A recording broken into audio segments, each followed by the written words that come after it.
Billy Weaver had traveled down from London on the slow afternoon train, changing trains on the way, and by the time he got to Bath it was about 9 o'clock in the evening. The air was very cold, and the wind was like a flat blade of ice on his cheeks. "Excuse me," he said, "but is there a fairly cheap hotel, not too far away from here?" "I'll throw the pub down the road," a man at the station said, pointing. "They might take you in. It's about a kilometer along on the other side." Billy thanked him and picked up his suitcase and set out to walk to the inn. He had never been to Bath before. He didn't know anyone who lived there, but his boss at the head office in London had told him it was a splendid city. "Find your own accommodation," he had said, "and then go along and report to the local manager as soon as you've got yourself settled."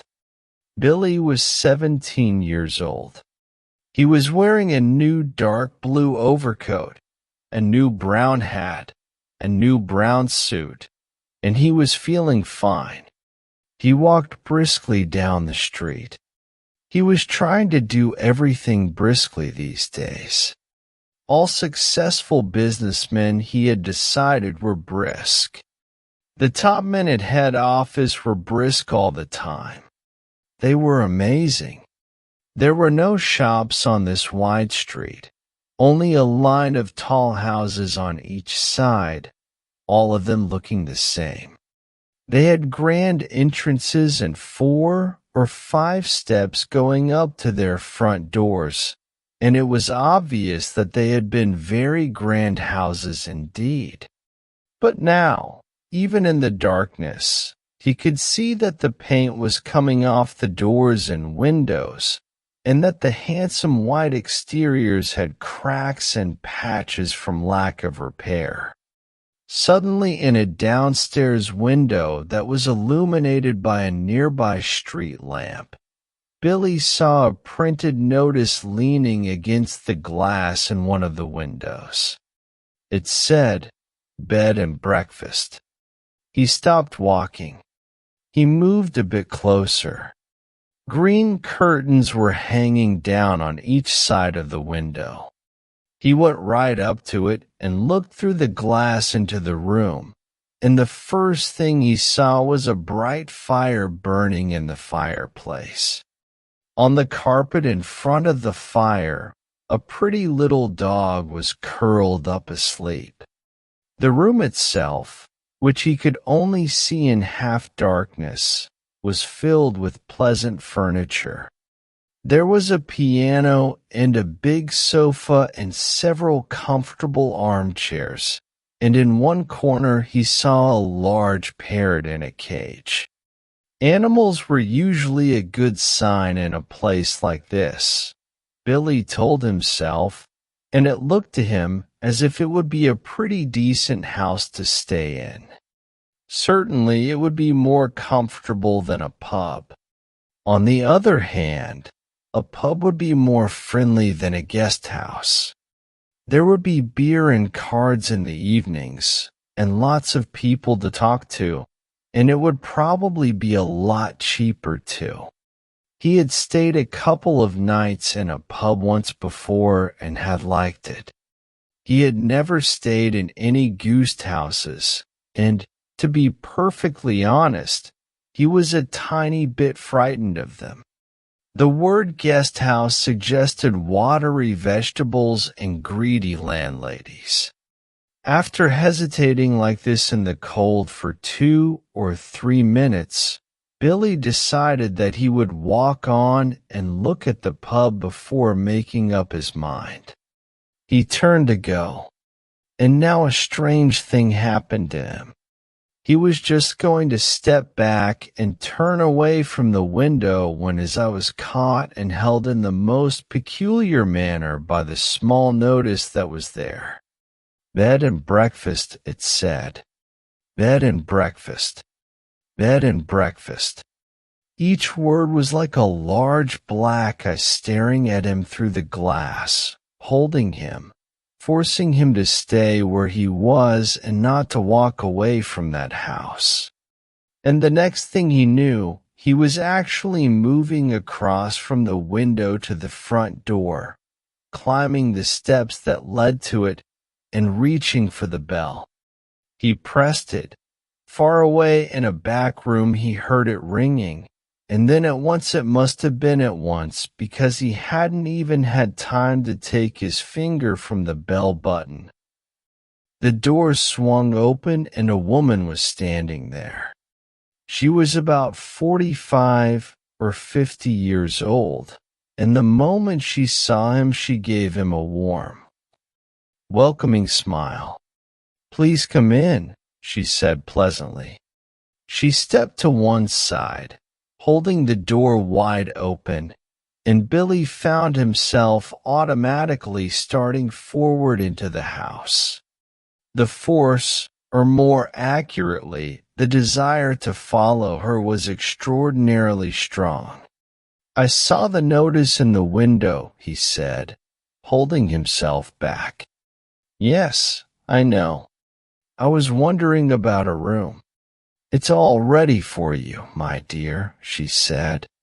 She had a round pink face and very gentle blue eyes. "I was on my way to a pub," Billy told her, "but I noticed the sign in your window." "My dear boy," she said, "why don't you come out of the cold? How much do you charge?" £9 a night, including breakfast. It was amazingly cheap. It was less than half of what he had been willing to pay. "If that is too much," she added, "then perhaps I can reduce it just a tiny bit. Do you desire an egg for breakfast?" "Eggs are expensive at the moment." "It would cost less without the egg." £9 is fine," he answered. "I would like very much to stay here." "I knew you would. Do come in." She seemed terribly nice. She looked exactly like the mother of one's best school friend welcoming one into the house to stay for the Christmas holidays. Billy took off his hat and stepped inside. "Just hang it there," she said, "and let me help you with your coat." There were no other hats or coats in the hall. There were no umbrellas, no walking sticks, nothing. "We have it all to ourselves," she said, smiling at him over her shoulder as she led the way upstairs. "You see, I don't very often have the pleasure of taking a visitor into my little nest." "The old girl is slightly mad," Billy told himself. "But at £9 a night, who cares about that? I should have thought you'd be simply full of visitors wanting to stay," he said politely. "Oh, I am, my dear. I am. Of course I am. But the trouble is that I am just a tiny bit careful about whom I choose. If you see what I mean." "Ah, yes. But I'm always ready. Everything is always ready, day and night in this house, just in case an acceptable young gentleman comes along. And it is such a pleasure, my dear, when now and again I open the door and I see someone standing there who is just exactly right." She was halfway up the stairs and she paused, turned her head and smiled down at him. "Like you," she added, and her blue eyes traveled slowly all the way down the length of Billy's body to his feet and then up again. "On the first floor," she said to him, "this floor is mine." They climbed up more stairs. "And this one is all yours," she said. "Here's your room. I do hope you'll like it." She took him into a small but charming front bedroom, switching on the light as she went in. The morning sun comes right in the window, Mr. Perkins. It is, Mr. Perkins, isn't it? No, he said. It's Weaver. Mr. Weaver. How nice. I put a hot water bottle between the sheets to warm the Mr. Weaver. And you may light the gas fire at any time if you feel cold. Thank you, Billy said. Thank you very much. He noticed that the bedclothes had been neatly turned back on one side, all ready for someone to get in. I'm so glad you appeared, she said, looking seriously into his face. I was beginning to get worried. That's all right, Billy answered brightly. You mustn't worry about me. He put his suitcase on the chair and started to open it. And what about supper, my dear? Did you manage to get anything to eat before you came here? I'm not hungry, thank you, he said. I think I'll just go to bed as soon as possible, because tomorrow I've got to get up rather early and report to the office. Very well then. I'll leave you now so that you can unpack. But before you go to bed, would you be kind enough to come into the sitting room on the ground floor and sign the book? Everyone has to do that, because it's the law. And we don't want to break any laws at this stage in the proceedings, do we? He gave him a little wave of the hand and went quickly out of the room and closed the door. The fact that his landlady appeared to be slightly crazy didn't worry Billy at all.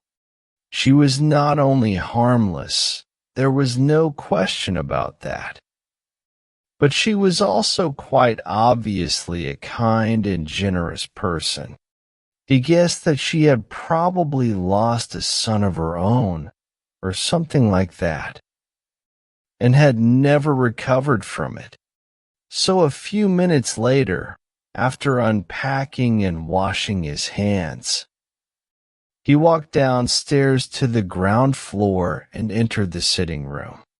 His landlady wasn't there, but the fire was still burning, and the little dog was still sleeping in front of it. The room was wonderfully warm and comfortable. I'm a lucky fellow, he thought, rubbing his hands. Great. He found the guest book lying open on the piano. So he took out his pen and wrote down his name and address. There were only 2 other names above his on the page. And, as one always does, he started to read them. One was a Christopher Mulholland from Cardiff. The other was Gregory W. Temple from Bristol. That's funny, he thought suddenly. Christopher Mulholland. That name sounds familiar. Now where had he heard that rather unusual name before? Was he a boy at school? No. Was it one of his sister's numerous young men, perhaps? Or a friend of his father's? No. No, it wasn't any of those. He glanced down again at the book. In fact, thinking about it again, he wasn't at all sure that the second name wasn't as familiar to him as the first. Gregory Temple, he said, aloud, searching his memory. Christopher Mulholland.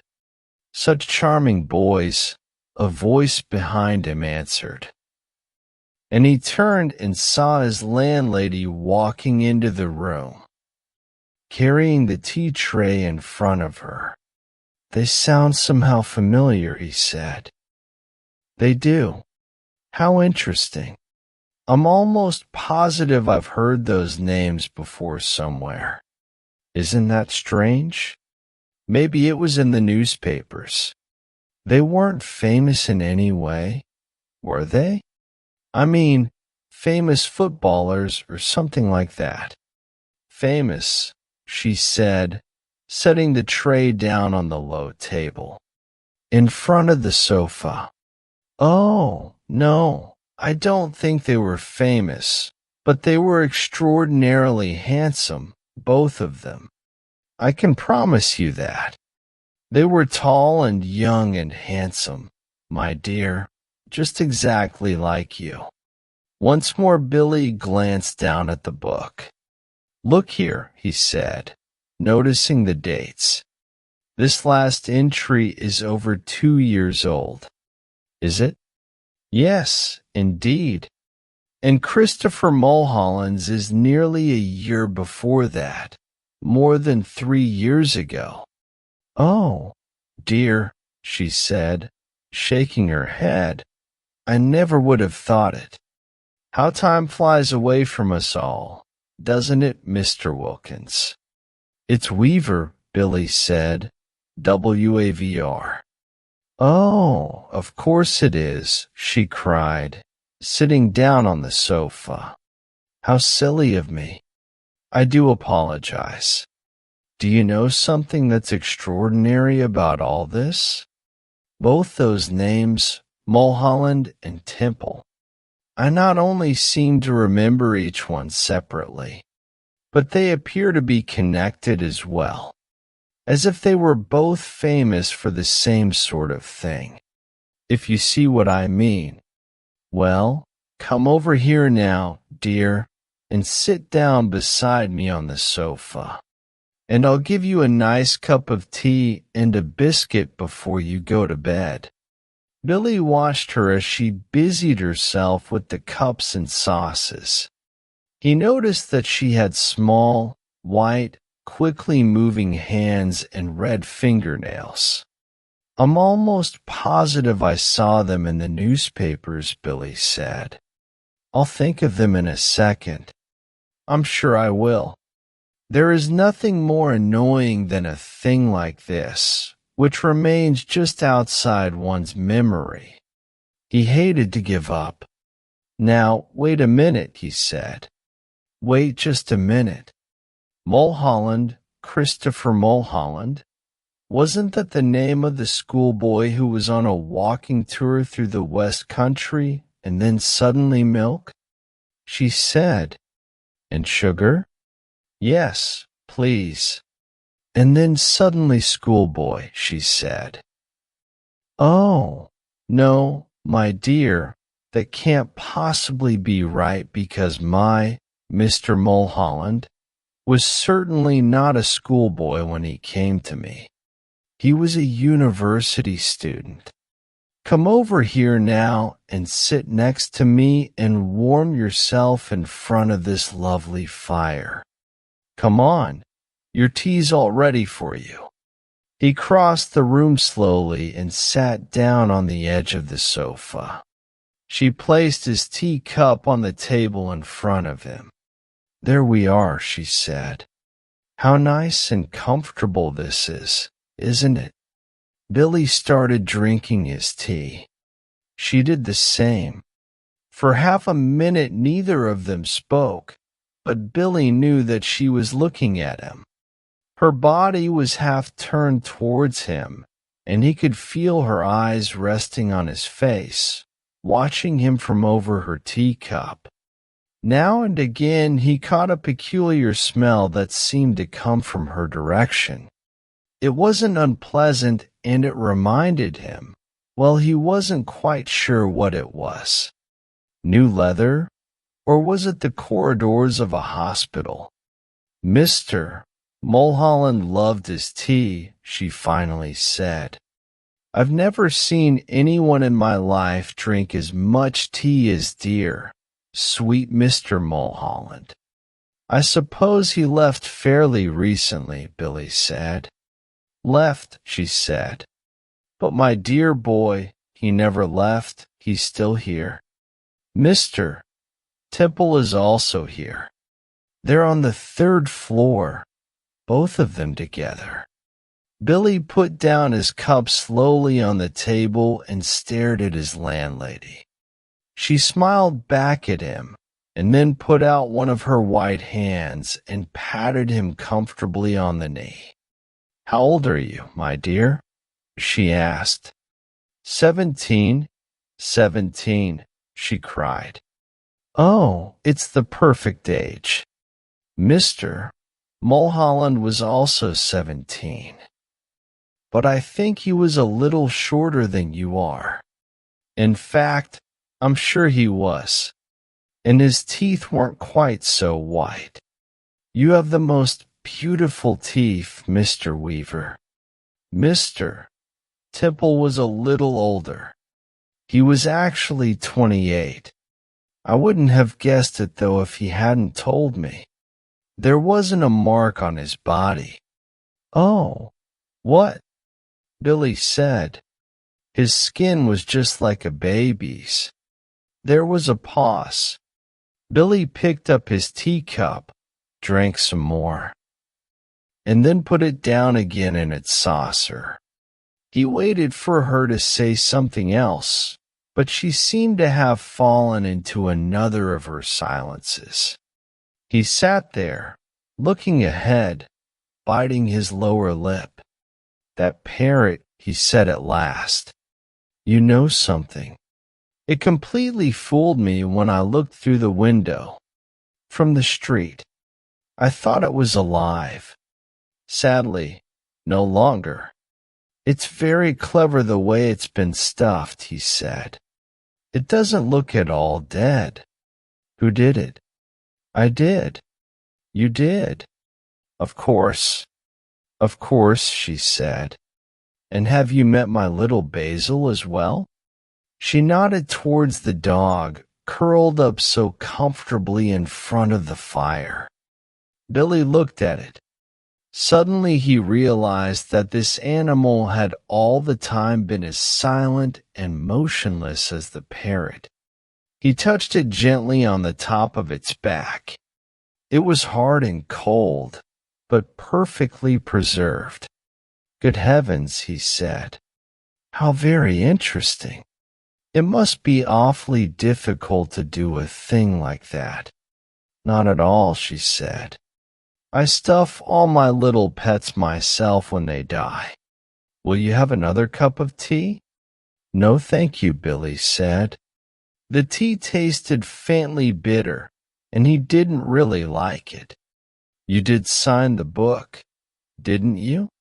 Oh, yes, that's good, because later, if I forget what you were called, then I can always look it up. I still do that every day with Mr. Mulholland and Mr. Temple, Billy said. Gregory Temple. Excuse me for asking, but haven't there been any other guests here? Except them in the last 2 or 3 years? Holding her teacup high in one hand, moving her head slightly to the left. She looked at him out of the corners of her eyes and gave him another gentle little smile. No, my dear, she said. Only you were the one who was in the house. Only you.